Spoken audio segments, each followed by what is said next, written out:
Hi chums! Welcome back to my YouTube channel. Jesu here.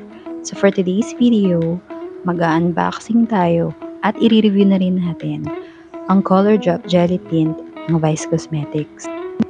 So I bought this for 245 pesos. Buy one take one na siya during live selling sa T-Up. You can choose any shades na available dun sa shop mismo. Tara, samahan niyo ako kung sulit ba ang Bodle Find na ito.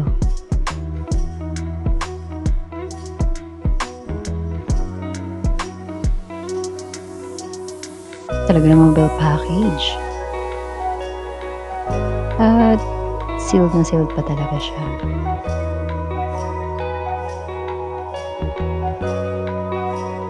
This video is not paid or sponsored, but baka naman Vice Cosmetics.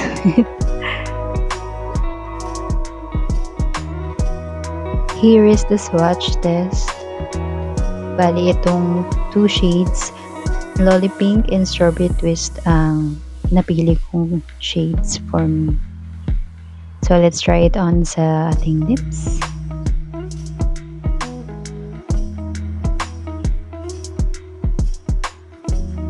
Nagustuhan ko yung doe foot applicator niya.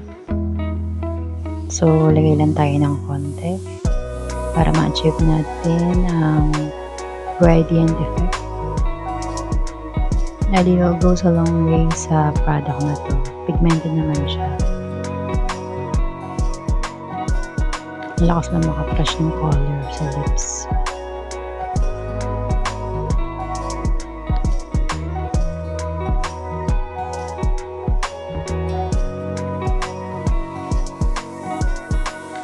Try naman natin yung full effect sa lips.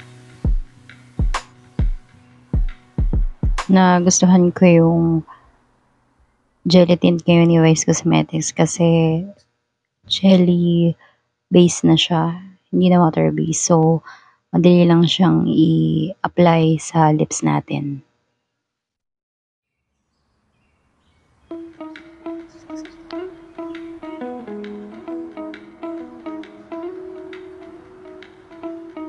Here's the full effect.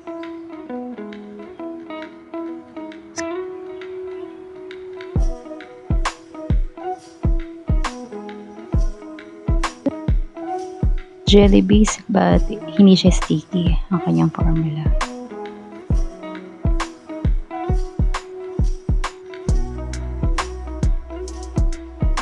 I-try naman natin yung Strawberry Twist.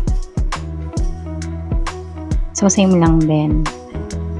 Gradient and full effect ang gusto nating ma-achieve.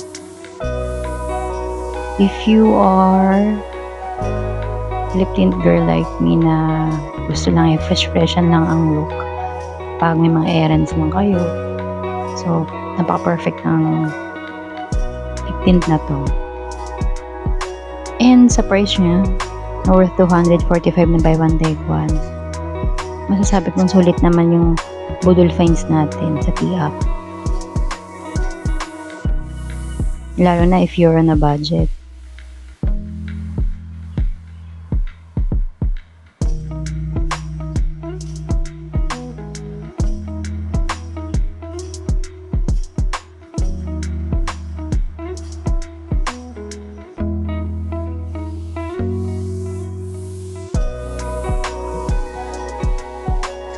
So, dito siya sa part na to na fully dry ko na yung lip tint.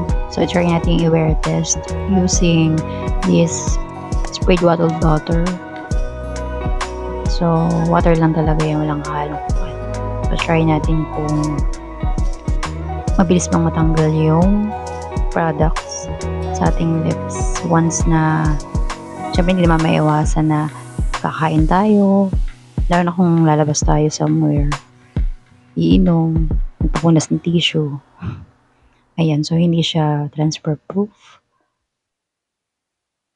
Try natin kung mabilis ba siyang mawawala.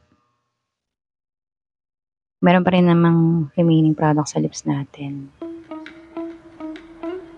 Ayan, punas-punas muna tayo.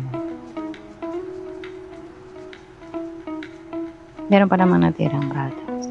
So, try natin ulit paglalagay ng water sa lips.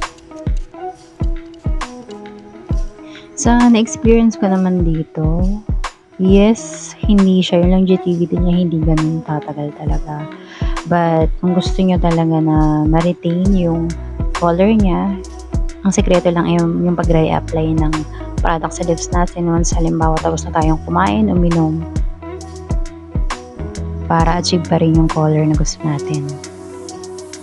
So, here's my rating sa product na to. And that's it for today's video.